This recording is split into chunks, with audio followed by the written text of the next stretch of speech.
Hello everyone, welcome to our channel. I hope you all are doing well.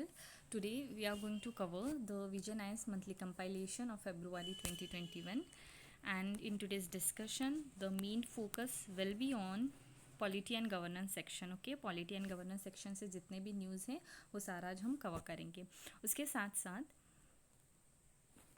One of the important notice that I want to give कि हमने जो है मार्च का insight का compilation का GS1 का portion हमारा कवर हो गया है. अगर आपने वीडियो नहीं देखा हो तो वो भी आप जल्दी से देख लेना. एंड अलॉन्ग विद दिस जो भी रिमेनिंग पोर्शंस है, ठीक है, इंटरनेशनल रिलेशंस हो गया, कल्चर, एथिक्स, जितने भी रेस्ट ऑफ द पोर्शन है मैं जल्दी ही कवर कर लूँगी. And today's focus will be mainly on the polity and governance section. And yes, जैसे हम जानते हैं कि prelims is on the way, prelims 2021. So please be thorough with the current affair along with the static. Okay, static को भी ignore मत करना because static also played an vital role in the prelims 2021. And yes, CSAT का भी जितना revise हो सकता है, ठीक है, CSAT के जितने पेपर्स आप सॉल्व कर सकते हो प्लीज़ उसको भी सॉल्व करना because many of the student use to ignore the CSAT portion and yes they don't even qualified the prelims just because of their CSAT. So please do not ignore the CSAT part and CSAT को भी आप regular करते रहना. Current affair से भी thorough रहो और static से भी, ठीक है, जितना रिवाइज हो सकता है उतना रिवाइज करो बिकॉज काफ़ी कम टाइम बचा है प्रीलिम्स के लिए. एंड जैसे अभी हम फेब्रुआरी का डिस्कस कर रहे हैं, और द पीरियड ऑफ टाइम मार्च अप्रैल का भी मैं जो है वीडियोस अपलोड करूँगी. एंड आप जो है just go through this current affair magazine, और आपके पास टाइम कंस्टेंट हो रहा हो तो आप जस्ट वीडियोस देख के भी ये आपका जो करंट अफेयर है वो कवर कर सकते हैं. So let's start our today's discussion. So सबसे पहला जो न्यूज़ है वो information technology intermediary guidelines and digital media ethics code rules 2021 के बारे में है.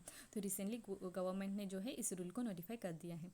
तो यहाँ पे कुछ बेसिक डेफिनेशन जो है उससे just we should go at once and then we will discuss the entire rule.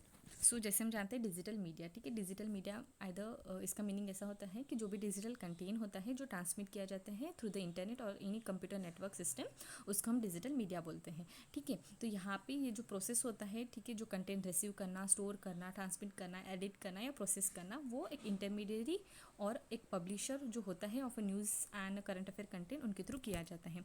तो न्यूज़ एंड करंट अफेयर क्या होता है, जैसे हम जानते हैं जो भी डेली इवेंट्स चल रहे हैं या रिसेंट इवेंट हो रहे हैं इन अ डिफरेंट स्पीयर, उन सब का जो कंटेंट है एक प्रॉपर एनालिसिस हमें न्यूज़ और करंट अफेयर में मिलता है. Next is a social media intermediaries. तो सोशल मीडिया इंटरमीडियरीज का एक मेजर रूल होता है कि वो इनेबल करते हैं एक ऑनलाइन इंटरेक्शन बिटवीन टू और मोर यूज़र एंड उनको अलाउ करते हैं कि वो क्रिएट करे, अपलोड करे, शेयर करे और डिसमिनेट करे डिफरेंट टाइप ऑफ जो भी इंफॉर्मेशन होते हैं using their services. Regarding the significant क्या होता है सोशल मीडिया इंटरमीडियरीज का, तो अगर देखा जाए सोशल मीडिया इंटरमीडियरीज जो भी होते हैं उनको रजिस्टर करना पड़, उनके जो they use to have their registered users and वो सारा जो है एक उनका एक थ्रेशोल्ड जो नंबर होता है वो सारा नोटिफाई किया जाता है बाय द सेंट्रल गवर्नमेंट. ठीक है, तो यहाँ पे अभी जो सिग्निफिकेंट सोशल मीडिया इंटरमीडियरीज होते हैं, ठीक है, उनका threshold for this particular SSMI, उनका थ्रेशोल्ड अगर देखा जाए तो वो 50 लाख से registered users. Next is regarding the online cartel content. ठीक है, तो which means any cartel catalogue of a audio visual content other than the news of a current affair. And जो पब्लिशर्स होते हैं, ठीक है, of a news and the current affair content, ठीक है, तो इस तरीके के यूज़र होते हैं, ठीक है, who is not transmitted content in any course of a systematic business profession और अ कमर्शियल एक्टिविटीज़. ठीक है, तो इस तरीके से हमने ये जो बेसिक डेफिनेशन है, ठीक है, आपको पता ही होगा, ठीक है, आपने जितने बार पढ़ा है, ठीक है, just they are just a basic definition, ठीक है, they are not that important but just एक ग्लांस जो है यहाँ पे हमने देख लिया. ठीक है, अब हम देखते हैं नेक्स्ट पॉइंट दैट इज़ अभी जो रिसेंटली आए हैं इंफॉर्मेशन टेक्नोलॉजी रिलेटेड रूल्स 2020 उसके बारे में. तो ये जो रूल्स है obviously it is framed by the central government in the exercise of a power under the section 87 clause 2 of the information and technology act 2000. ठीक है, 2000 का जो एक्ट है उसी के जो सेक्शन है 87 क्लॉज 2, इसी के इस अंडर में जो है इसको न्यू रूल को फ्रेम किया गया है. ठीक है। 3 पार्ट्स यहाँ पे है इस रूल के। सबसे पहला जो पार्ट है वो इम्पोर्टेंटली डील करता है डिफरेंट जो डेफिनेशंस होते हैं इस रूल में। The second part is it deals with the regulation of social media intermediaries, जिसकी डेफिनेशन मैंने अभी बता दी, ठीक है। एंड वो जो सेकंड पार्ट है वो entirely it is being administered by the ministry of electronics and information technology. Regarding the third part जो इस रूल का है, तो थर्ड पार्ट मेनली प्रोवाइड करता है कुछ एथिक्स के कोर्स और procedure, and they mainly help करता है in relation to the digital media and over the top platform. उसके साथ साथ ये सारा जो है वो एडमिनिस्टर किया जाता है by the ministry of information and broadcasting, ठीक है। तो 2 डिफरेंट रूल्स के जो पार्ट्स हैं वो डिफरेंट मिनिस्ट्री थ्रू एडमिनिस्टर किए जाते हैं। सो प्लीज़ बी ये जो पॉइंट है उसको अच्छे से आप नोट कर लेना, ठीक है। This one and this one. Moving toward the background, ठीक है। तो फॉलोइंग डेवलपमेंट जो हुए हैं, ठीक है, वो सारे जो रूल्स अभी फॉर्म हुए हैं, it was notified in the IT rule 2000 जो फॉलोइंग डेवलपमेंट हुए हैं, ठीक है, जो भी नोटिफिकेशन आया है आईटी रूल 2021 में, उसका एक बैकग्राउंड देखते हैं। सो इन दिसंबर 2018 सुप्रीम कोर्ट में एक सुमोटो रिट्स पिटिशन आई थी, Prajwala case, that observe that जो सेंटर है वो फ्रेम करता है, सेंटर में फ्रेम एक नेसेसरी गाइडलाइन जो होती है to eliminate a child pornography, rape, gang rape images, videos and a sites. Subsequently जो ministry of information and broadcasting है, उन्होंने प्रिपेयर किया एक draft information technology intermediaries rule 2018 to replace the rule जो notify किए गए थे इन 2011। लेटर अक्टूबर 2020 में supreme court they have sought the centre response on a PIL for regulating की जो ओवर द टॉप प्लेटफॉर्म्स होते हैं, ठीक है, उनके रिलेटेड एक रिट पिटिशन आई थी। तो उसको रेगुलेट करने के लिए सेंटर को जो सुप्रीम कोर्ट है they have sought the centre response on this particular point. And later November 2020 में यूनियन गवर्नमेंट उन्होंने लाए कुछ ओटीटी प्लेटफॉर्म से रिलेटेड जो है गाइडलाइंस, ठीक है। उसके साथ बाद में 2020, ठीक है, उस टाइम पे गाइडलाइंस नवंबर 2020 में जो ओटीटी प्लेटफॉर्म और जो न्यूज़पेपर या करंट अफेयर कंटेन होता है, उन सारे ऑनलाइन प्लेटफॉर्म को जो इंफॉर्मेशन एंड ब्रॉडकास्टिंग मिनिस्ट्री उसके अंडर में लाया। इन लेटर फरवरी 2021 में सुप्रीम कोर्ट ने नोटिफाई किया कि जो सेंट्रल गवर्नमेंट है seeking creation of a prior board institution और एनी टाइप ऑफ एसोसिएशन जो मैनेज करे और मॉनिटर करे ओटीटी प्लेटफॉर्म और जितने भी मीडिया प्लेटफॉर्म हैं जो स्ट्रीमिंग करते हैं उन सबको। बाद में, ठीक है, तो ये हो गया एंटायर बैकग्राउंड कि किस तरीके से इवॉल्व जो भी न्यू फॉर्म्स आए, ठीक है, रिगार्डिंग आईटी रूल्स फॉर्म होने के पहले। बाद में कुछ फैक्टर्स जो नेसेसरी है while formulating this new rule. So सबसे पहला जो इम्पोर्टेंट फैक्टर है वो है कि rapid growth of a user base, ठीक है, जो भी अभी due to the digital India programme काफ़ी बार ऐसा देखा जा रहा है कि डिफरेंट सेक्टर्स में जो है स्पेसिफिकली जो यूज़र बेस है वो बहुत ज़्यादा बढ़ रहा है, ठीक है। Spread of mobile phones, internet वो भी काफ़ी ज़्यादा बढ़ गया है। ओटीटी मार्केट का अगर देखा जाए तो वो उसका जो रीच है वो ₹237.86 billion by first financial year जो है 25 तक रीच हो सकता है, ठीक है। 2019 में 42.50 बिलियन था, वो इतना अभी 2025 तक हो सकता है, ठीक है। So this is a big reach of the Indian OTT platform. So we can see that कि नेसेसरी था कि इतना बड़ा जहाँ पे यूज़र बेस है, जो यूज़र का डाटा ऑब्वियसली वहाँ पे स्टोर रहता है, सो उनको रेगुलेट करने की नेसेसिटी थी। Next is a failure of a self regulation, ठीक है। तो काफ़ी बार जो ओटीटी प्लेटफॉर्म से या डिफरेंट प्लेटफॉर्म है they try to self regulate them, but there were various flaw and thus there was a need कि उनको जो है एक सेंटर अथॉरिटी होती है उनके थ्रू रेगुलेट किया जाए। Next is ensuring a safe and a dignity of a women, ठीक है। काफ़ी बार ऐसा दिखाया गया है कि सोशल मीडिया में देयर इज़ वेरियस अब्यूज़ या कहीं ना कहीं जो डिग्निटी ऑफ वुमेन है वो थ्रेटन हो रही थी, डिफरेंट इमेजेस जो है वो वायरल हो रहे थे, एंड दस वो कहीं ना कहीं एक सेफ्टी इशू के रिलेटेड जो है कंसर्न अराइज कर रही थी, and thus there was an aspect related to the women कि क्यों रूल्स लाने चाहिए। Next is a fake news and a misinformation. Obviously जैसे हम जानते हैं कोविड के जब आया था, ठीक है, कोरोना वायरस, उसके बारे में भी काफ़ी ज़्यादा रूमर्स और न्यूज़ के वजह से काफ़ी ज़्यादा एक जो है हैवक जो कंडीशन ही कैओस क्रिएट हो गया था, and thus we can see that the fake news and misinformation को मैनेज करने के लिए भी इस टाइप के रूल्स की नीड थी. Next is the threat to the democratic institution and security landscape. ठीक है, तो काफ़ी ज़्यादा एक एंटी नेशनल एलिमेंट जो है वो डेवलप हो रहा था due to the fake news and misinformation, and thus कहीं ना कहीं हमारी जो डेमोक्रेटिक इंस्टीट्यूशन है उसके लिए भी एक मेजर थ्रेट अराइज हो रहा था. And next one is a need for a appropriate institutional mechanism. Yes, there was a need for the appropriate institutional mechanism. Thus there was there this are the few point कि क्यों हमें need थी कि एक new rules लाने चाहिए. So regarding the next point, ठीक है, अभी गाइडलाइंस आए हैं related to the social media intermediaries. ठीक है, तो कुछ की प्रोविजंस यहाँ पे मेंशन किए गए हैं.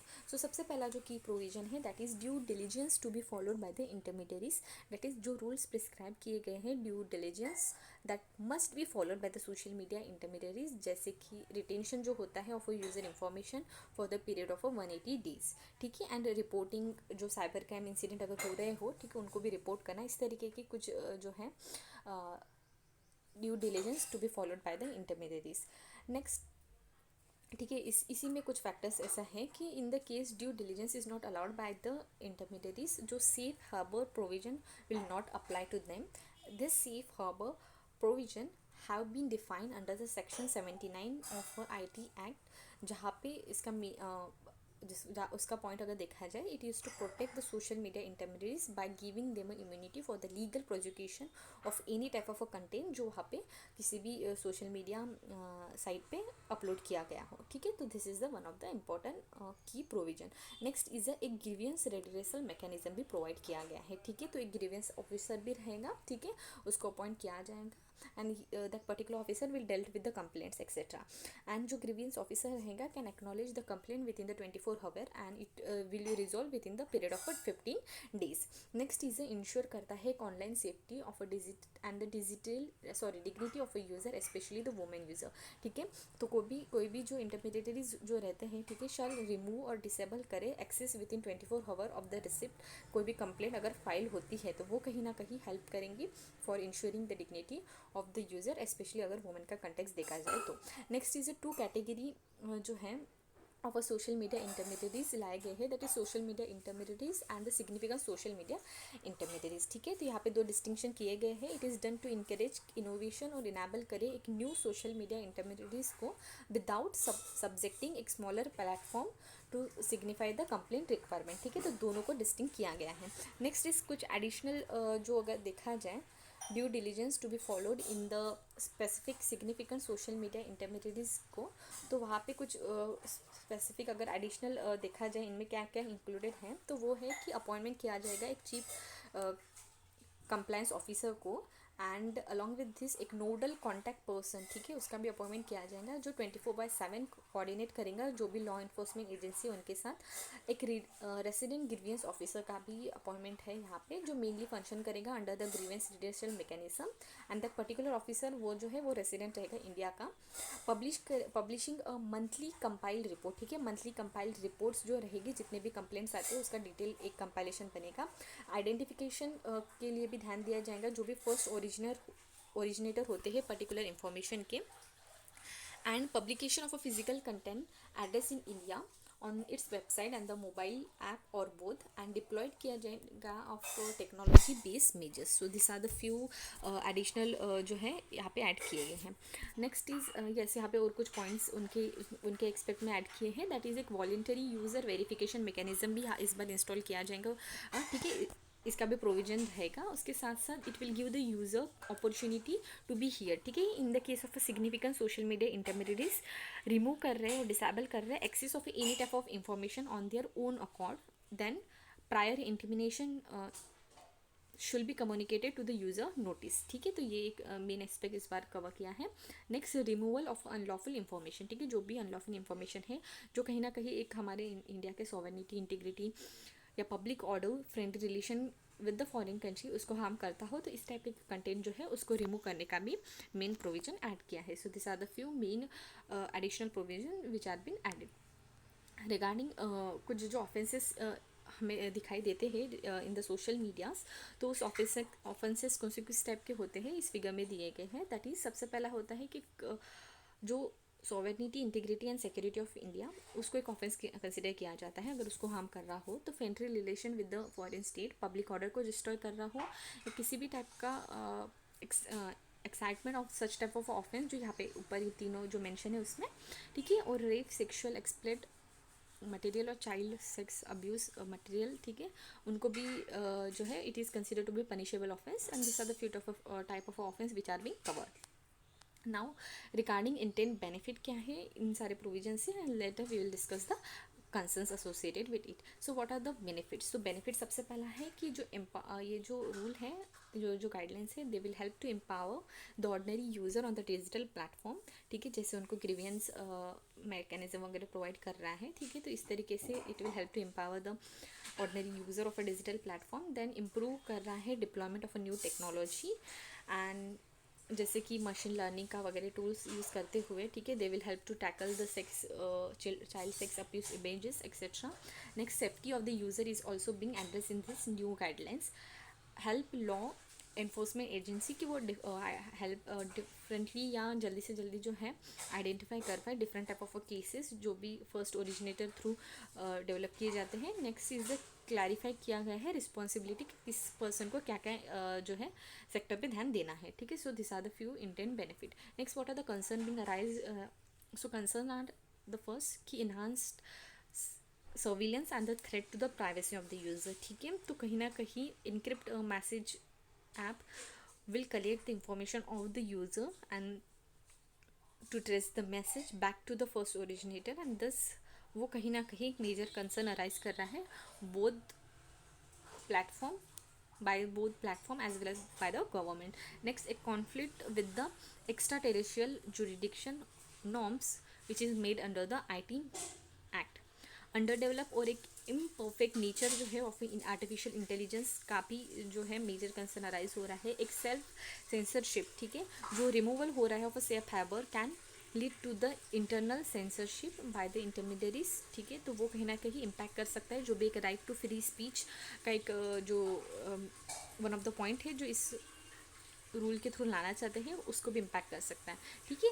Then potential to misuse the verification data, एक vague threshold of qualification of जो सिग्निफिकेंस सोशल मीडिया इंटरमीडिएट्स होते हैं, ठीक है, उसमें भी कुछ एक vague threshold for the qualification वो भी एक अराइज हो सकता है, ठीक है। Different type of discrimination complaints भी हो सकते हैं while enforces. So this are the few expect और few concern which are being associated with this particular rule.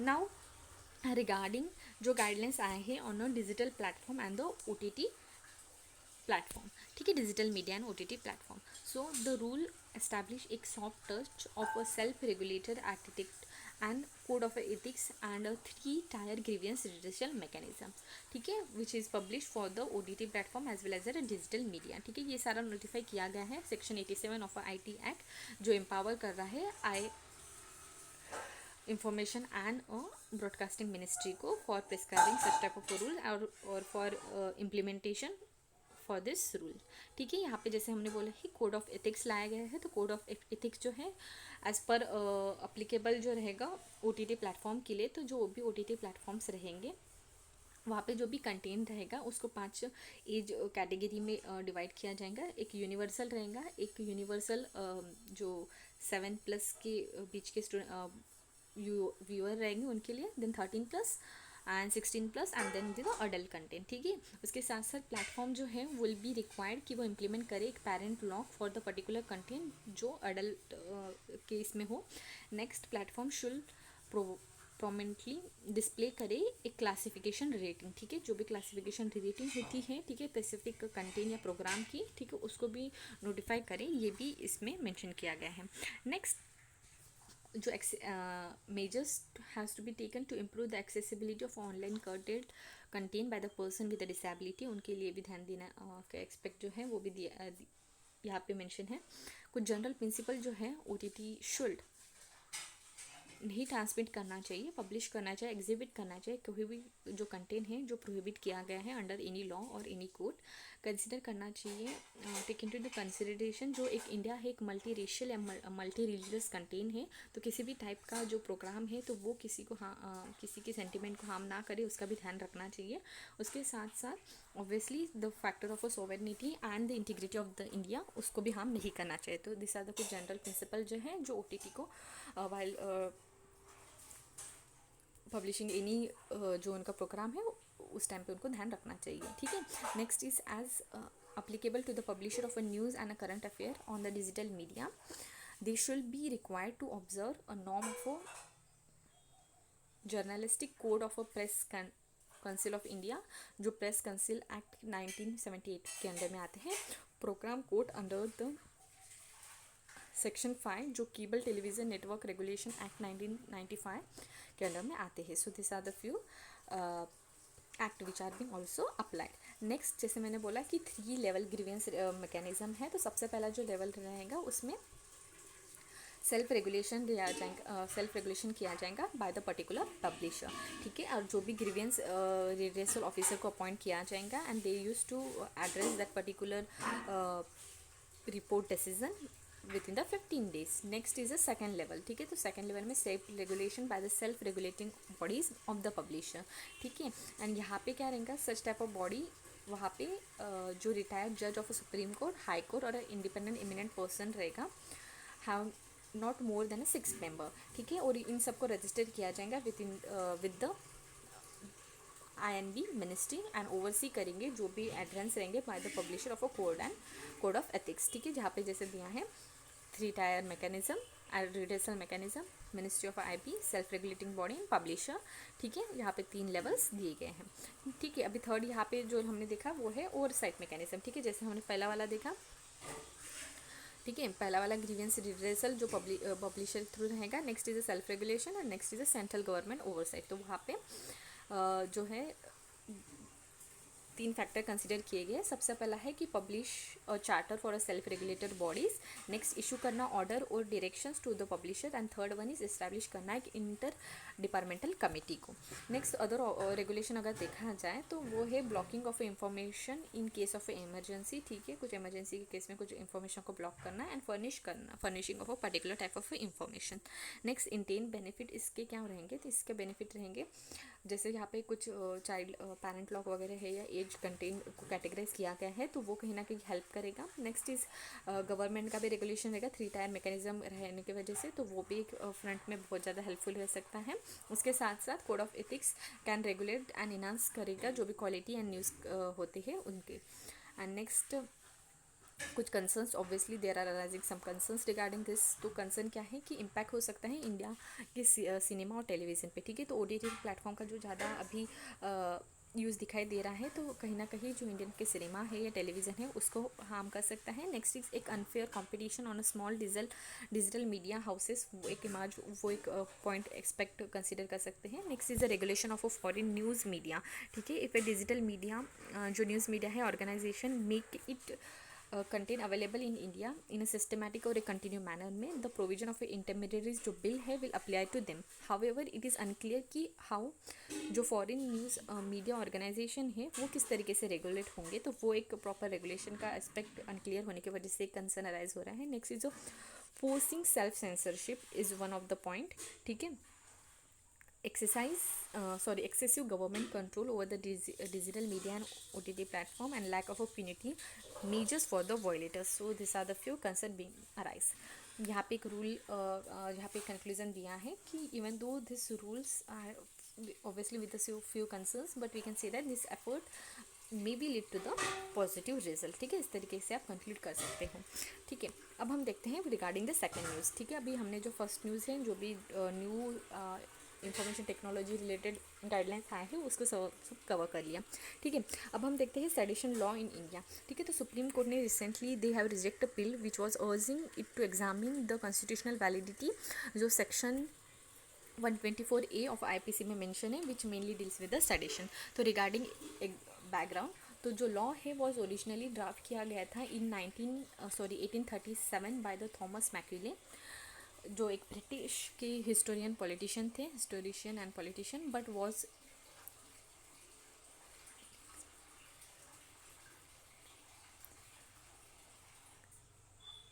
inexplicably omitted with the IPC was enacted in 1960, sorry 1860, and later 19 जो section 124A है वो insert किया गया in 1970, amendment किया गया था which was introduce during the time of sir James स्टेपन.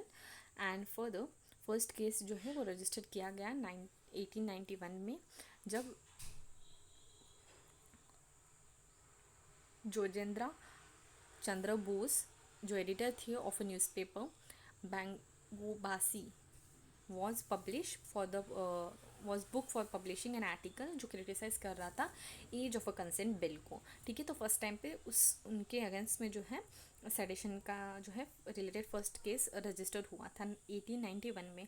Further बाल Gangadhar Tilak, Annie Besant, Ali brother, मौलाना आज़ाद, गांधी जी, उनको भी फर्दर उसी के अंडर में इम्प्रिजनमेंट को जो है फेस करना पड़ा. अभी सेडिशन क्या होता है,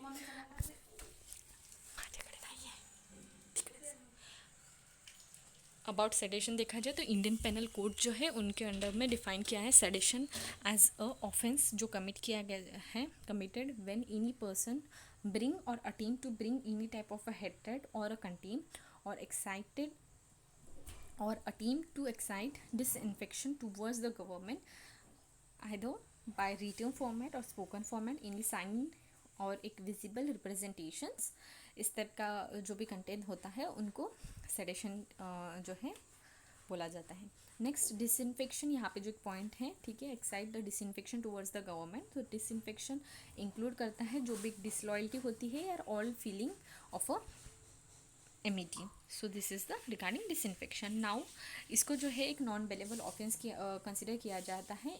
पनिशमेंट दी जाती है range from the imprisonment up to 3 year और up to the life term. ठीक है, पर्सन जो चार्ज होते हैं इस एक्ट के अंदर is Baird from the government job. Now अब देखते हैं कुछ गवर्नमेंट जो सुप्रीम कोर्ट है, ठीक है, सॉरी गवर्नमेंट नहीं, सुप्रीम कोर्ट के कुछ judgement regarding the sedition law. तो 1962 में एक कॉन्स्टिट्यूशनली ऑफ अ सेडेशन को जो है कॉन्स्टिट्यूशनलिटी सेडेशन को चैलेंज किया गया था in the Kedarnath versus state of Bihar के केस में. उसके बाद कोर्ट ने अपहेल्ड किया इस लॉ को on the basis that this power was required by the state कि वो प्रोटेक्ट करें. And however it had been added a vital caveat that a person could be prosecuted for the sedition only if act जो है वो cause कर रहा है incitement to the violence और इंटेंट या किसी भी टाइप का इंटेंशन है और टेंडेंसी है कि वो क्रिएट करे एक पब्लिक डिसऑर्डर को. ठीक है, बाद में क्या हुआ 1995 में Balwant Singh versus state of Punjab के केस में सुप्रीम कोर्ट ने क्लैरिफाई कर दिया that merely shouting slogan does not means you are accounting a sedition. And further 1968 जो लॉ कमीशन के जो रिपोर्ट्स हैं उस टाइम पे उन्होंने उस टाइम पे सेडिशन के रिलेटेड ऐसा बोला कि जो 39 रिपोर्ट थी उन्होंने they have reject the idea of repealing the section. And further 42nd जो रिपोर्ट आई 1971 में इस पैनल ने they want the scope of a section to be expand to cover the constitution. And further 2008 law commission ने ऐसा बोला कि the publish जो होता है of a consultation paper recommending that it is a time to rethink and they should repeal जो भी IPC का एक्ट है 124A को. एंड रिसेंट कंसल्टेशन पेपर जो है on the sedition law commission they have suggest evoking article 124 to only criminalising act. So this are the few point of view regarding sedition by the law commission. अब हम देखते हैं कुछ argument which are in favour of a sedition. So सबसे पहला है कि कहीं ना कहीं ये जो सेडेशन का जो एक्ट है वो हेल्प कर सकता है कि हम कॉम्बैट करें जो भी एंटी नेशनल या सेंसेशनिस्ट या टेररिस्ट एलिमेंट्स होते हैं उनको. Many district in the different state face करते हैं माओइस्ट जो इंसर्जेंसी है या रिबेलियन ग्रुप से जस्ट तो उसकी वजह से कहीं ना कहीं एक एंटी नेशनल सेंटिमेंट जो है वो पीपल में अराइज होता है. जस्ट द सेडेशन लॉ जो होता है वो कहीं ना कहीं हेल्प कर सकता है for combating this. Next it help to protect the elected government. And next, if the contempt of a court invite a penal action, then same logic dedicate that contempt of a government should also attract the punishment. So these are the few points regarding the favor of a sedition next, sedition के against में कुछ raw है। तो ये जो sedation है वो colonial era के टाइम पे फॉर्म हुआ था, तो ऑब्वियसली कुछ रिपेल तो होना चाहिए, कुछ न्यू आर्गूमेंट्स इसमें ऐड करनी चाहिए। फ्रीडम ऑफ स्पीच यानी जो एक्सप्रेशन होता है उसको कहीं ना कहीं जो है काउंटर होता है सेडेशन का एक्ट। नेक्स्ट, एक डेमोक्रेटिक फाउंडेशन जो है डिसेंट वे या एक जो क्रिटिसिज्म गवर्नमेंट के अगेंस्ट में हम करते हैं, तो उसी की अगर आप हर एक क्रिटिसिज्म पे अगर सेडिशन लगाते हो तो दो कहीं ना कहीं एक डेमोक्रेटिक फाउंडेशन जो है उसको हार्म करता है। एक लोअर कन्विक्शन रेट है क्योंकि as per the national crime bureau sedition cases जो है वो अराइज हुए हैं 47 to 70 between 2014 and 2018, but more than 1 to 2 cases जो है result in the conviction. So this are the few point.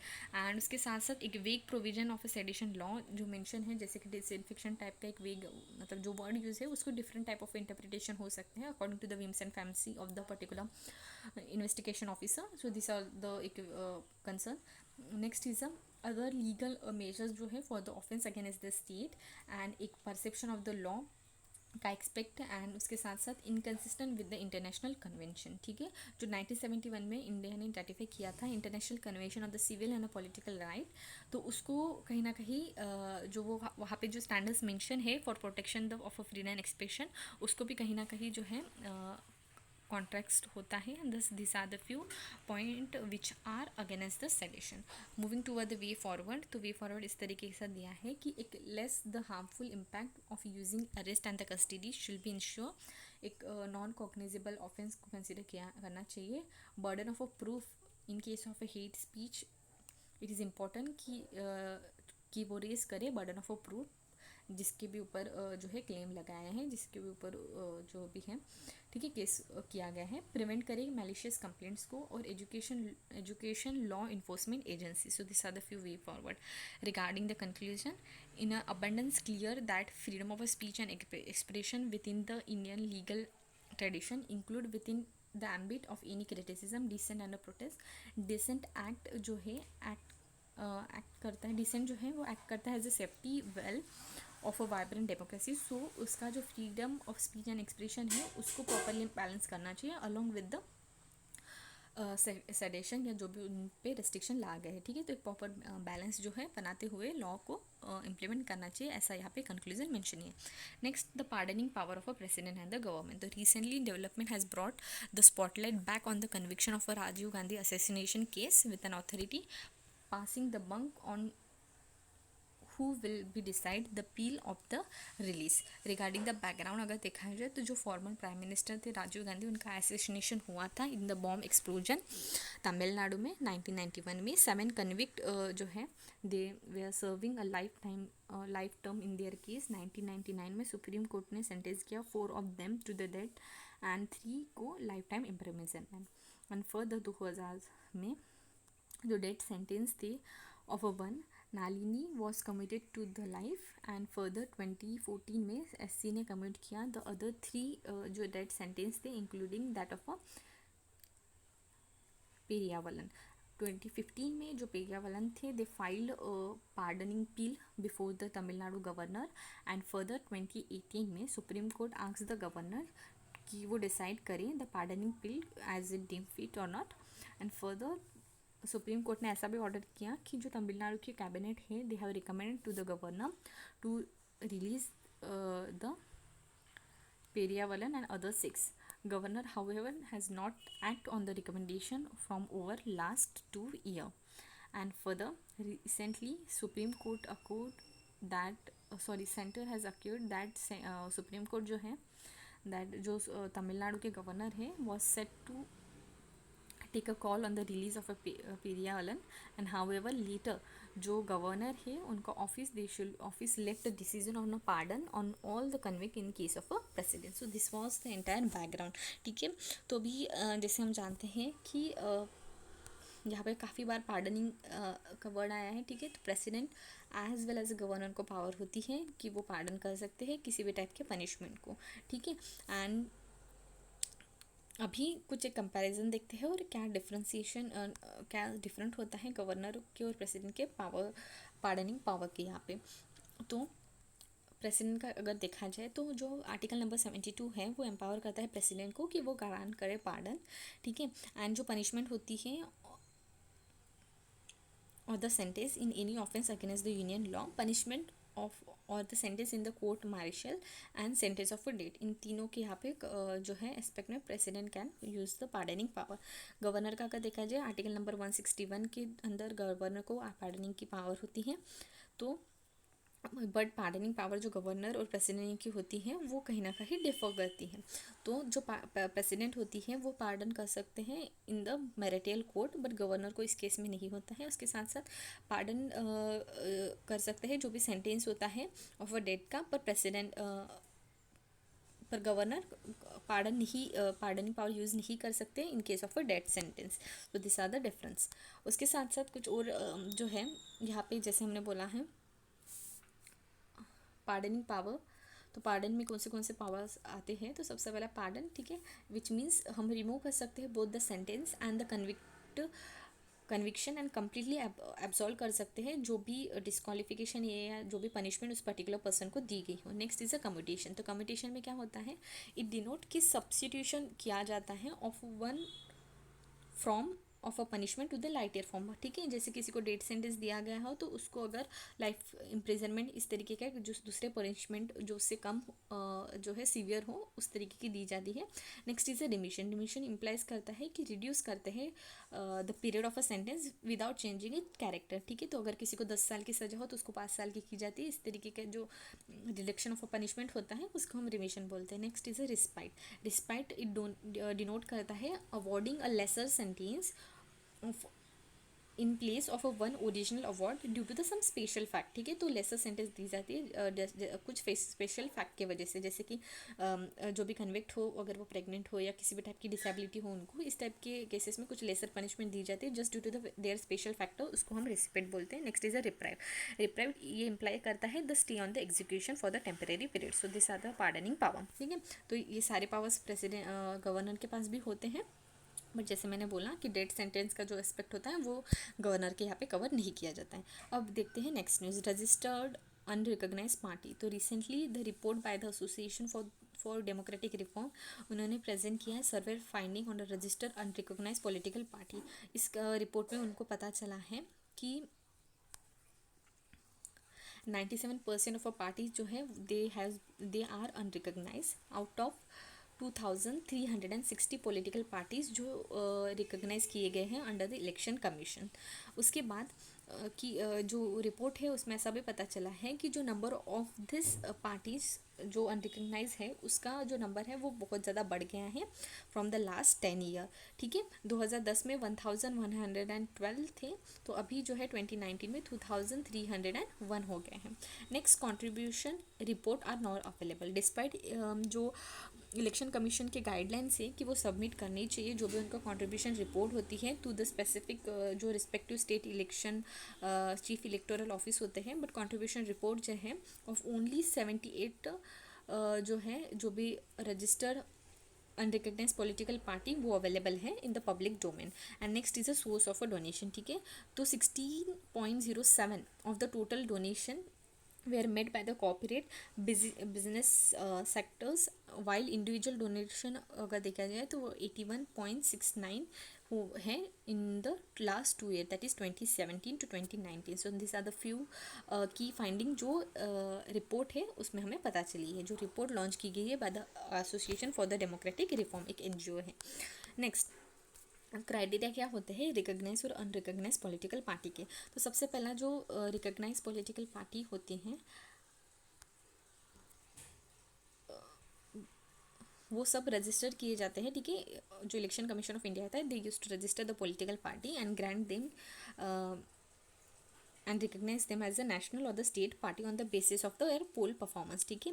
उसके बाद जो भी रिकॉग्नाइज पॉलिटिकल पार्टी होती है they shall either be a national party और the state party according to the particular conditions, ठीक है। अब कंडीशन क्या होते हैं, if it shall be treated as a recognise political party in a state अगर वो पर्टिकुलर जो पार्टी होती है has been engage in the political activity for continuing period of a 5 year and at least one member जो होता है of at least one member to the Lok Sabha for every 25 member of the houses and for at least one member of a legislative assembly of the state for every 30 member of the assembly.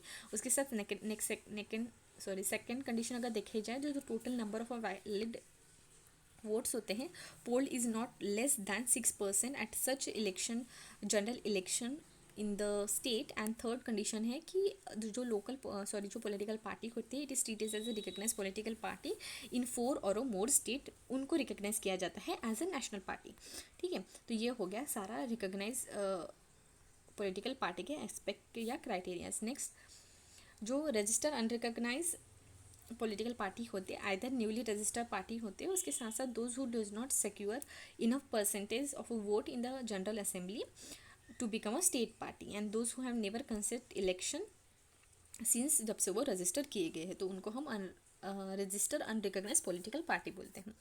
ठीक है, अब कुछ benefits क्या होते हैं recognise political party के, तो exclusive allotment of election symbol, ठीक है, उन कैंडिडेट्स को दिया जाता है। ठीक है, मतलब वो जो पार्टी है उनको एक उनका एक जो सिंबल होता है वो पता चलता है। नेक्स्ट, need only one proposer for filing the nomination. ठीक है, तो वन प्रपोजर के थ्रू नॉमिनेशन फाइल कर सकते हैं। नेक्स्ट, element of a 2 seat of a electoral roll free of a cost, set get, उनको एक ब्रॉडकास्टिंग और टेलीकम्युनिकेशन फैसिलिटीज़ जो है ड्यूरिंग इलेक्शन टाइम उसकी फैसिलिटीज़ मिलती हैं। नेक्स्ट, they can have maximum 40 star campaigner and वो एलिजिबल होते हैं subsidise land for the political party. So this are the benefits. Moving to the next news, that is arbitration and coalition amendment bill 2021, उसको recently parliament में पास कर दिया है। Regarding this bill, तो ये जो आर्बिट्रेशन एंड कोलिशन एक्ट है 1996 का, उसको अमेंड करते हुए अभी जो न्यू बिल लाया गया है, एंड विच वाज मेनली जो आर्बिट्रेशन कोलिशन एक्ट है वो मेनली डील करता है, विच वाज, और we can say which was mainly enacted with the view कि वो कंसोलिडेट करे एंड अमेंड करे the law related to the domestic arbitration, international commercial arbitration and enforcement of a foreign arbitral award and the law which are related to the coalition. Further इस act को 2005-15 में जो है amend किया गया था। Now it is a third one, no yes, उसके बाद 2019 में भी जो है अमेंड किया गया था, एंड 2020 को ऑर्डिनेंस आया था, and finally this is the final one.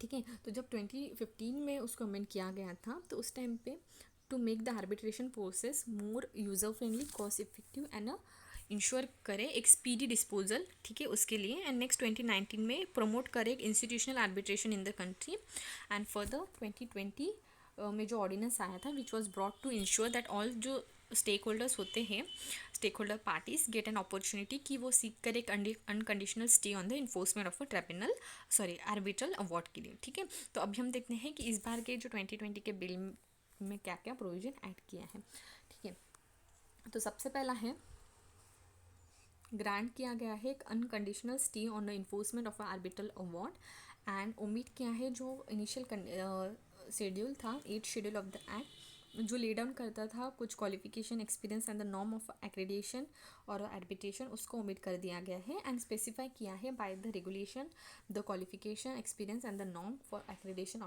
Of arbitration. ठीक है, so this are the few main aspect.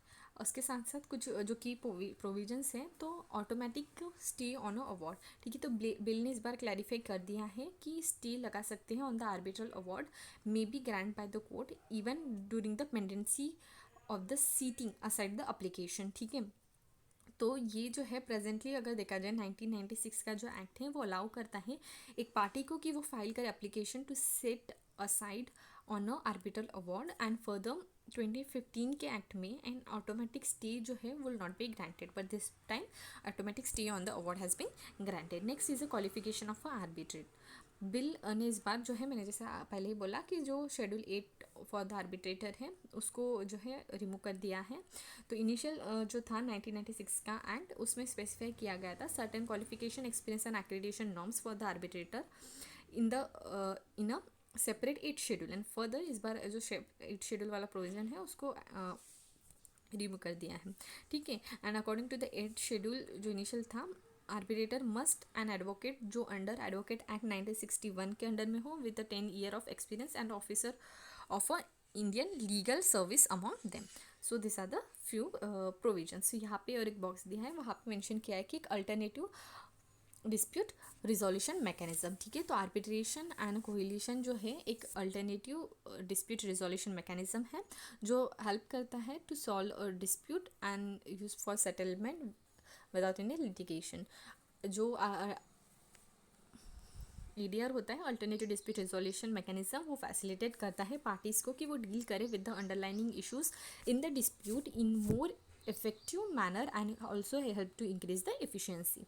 So this is the four way out. जो है सबसे पहला है कि निगोशिएशन, ठीक है, वॉलेंटरी एग्रीमेंट होता है. Next is a mediation, facilitated negotiation, ठीक है. नेक्स्ट इज अ कोहिलेशन, ठीक है, नॉन बाइंडिंग रिकमेंडेशन होते हैं इसमें.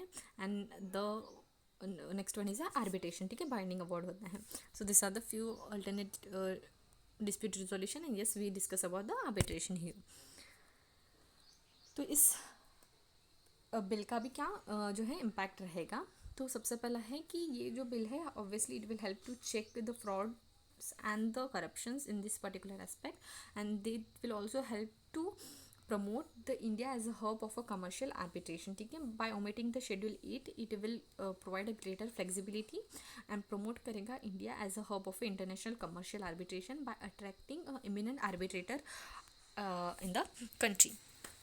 now यहाँ पे इश्यूज़ क्या अराइज हो रहे हैं रिगार्डिंग दिस अमेंडमेंट. तो सबसे पहला है कि प्रोलॉन्ग लिटिगेशन प्रोसेस, ठीक है. It is very easy for losing a party to allege corruption and obtain करे एक automatic stay on enforcement of the arbitral award. So this is the prolong litigation process is one of the concern. Next is a flood gate of a litigation, कि ये जो amendment है in an act is in a retrospective manner that is from 2015 with respect to the automatic stay जो 2015 के इसमें cover नहीं किया गया था.